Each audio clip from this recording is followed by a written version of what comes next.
MPSC गट ब पूर्व परीक्षा 2024 म्हणजे जी आत्ता फेब्रुवारी महिन्यात पार पडलेली आहे, त्याच्यामध्ये विचारलेला प्रश्न बघा. 18 मीटर लांब व 12 मीटर रुंद असलेली जागा व्यापण्यासाठी 30 सेंटीमीटर बाजू असलेल्या चौरसाकृती किती फरशा लागतील असा प्रश्न आहे. मग आता तुम्हाला काय विचारलेलं आहे, चौरसाकृती फरशा किती लागतील असं विचारलेलं आहे. मग कुठे लागतील म्हणजे तुम्हाला जागा जी दिलेली आहे ती कोणत्या प्रकारची दिली बघा. अशी काहीतरी जागा दिलेली आहे, आयताकृती जागा आहे. 18 मीटर लांब आहे आणि 12 मीटर रुंद आहे. आता जर मला ह्याच्यामध्ये किती फरशा बसतात हे काढायचं आहे आणि फरशा कशा आहेत बघा, चौरसाकृती आहे. चौरसाकृती म्हणजे कशा की ज्याच्या सगळ्या बाजू समान आहे. चौरस म्हणजे काय, ज्याच्या सगळ्या बाजू समान आहे. म्हणजे हा 30 सेंटीमीटर असेल तर हाही 30 सेंटीमीटर असेल आणि हाही 30 सेंटीमीटर असेल आणि हीही बाजू 30 सेंटीमीटर असेल. तर ह्याच्यामध्ये किती क्षेत्र व्यापेल, तर पहिले तर तुम्हाला ह्या क्षेत्रफळ किती आहे म्हणजे हे आयताचं क्षेत्रफळ किती आहे, जे की आपण आयताचं क्षेत्रफळ म्हणजे काय, लांबी गुणीला रुंदी करतो. मग हे 18 मीटर लांब आहे आणि 12 मीटर रुंद आहे. हे पूर्ण जो आयत आहे ह्याच्यामध्ये एवढ्याच जागेमध्ये जे काय बसायचं आहे तेवढं बसणार आहे.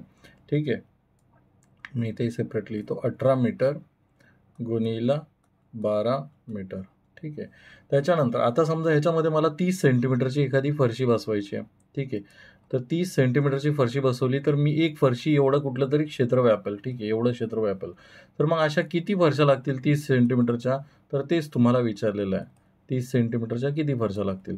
मग इथे 30 सेंटीमीटर आहे. मग तुम्हाला ह्याचं क्षेत्रफळ माहिती पाहिजे, जो की एक चौरस आहे. चौरसाचं क्षेत्रफळ काय असतं, चौरसाचे क्षेत्रफळ काय काय असतं, बाजूचा वर्ग किंवा बाजू गुणीला बाजू. ह्या कंडिशनमध्ये हा आयत आहे.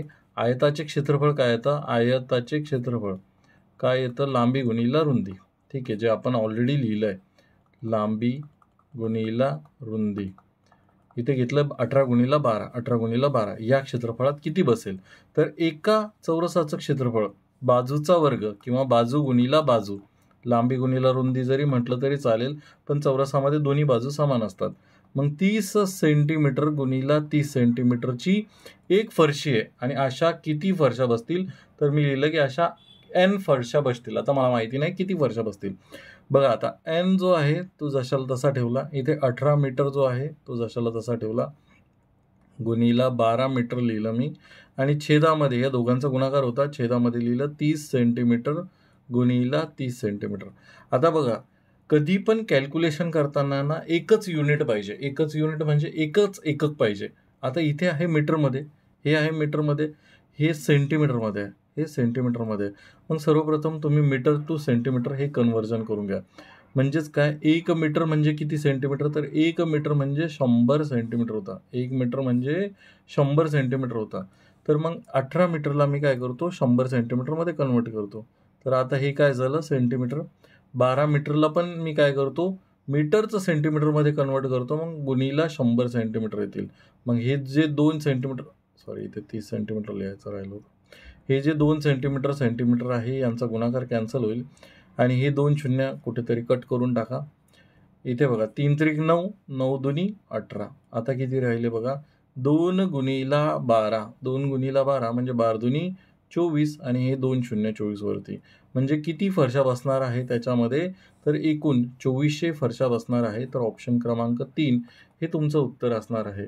जर तुम्हाला कोणतेही डाऊट्स असतील गणिताचे, तर तुम्ही तुमचे प्रश्न मला बिंदास या टेलिग्राम ग्रुपवरती पाठवू शकता. आपण नाममात्र फीस 59 रुपयामध्ये इथे अनलिमिटेड मंथली मेंबरशिप चालू केलेली आहे.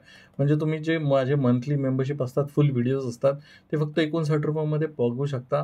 त्यामध्ये कोणते कोणते व्हिडिओज आहेत ते बघण्यासाठी हा QR कोड स्कॅन करा आणि ह्याच्यामध्ये तुम्ही एक विशेष बाब म्हणजे तुम्ही एकाच महिन्यात माझा कोर्स संपवू शकता.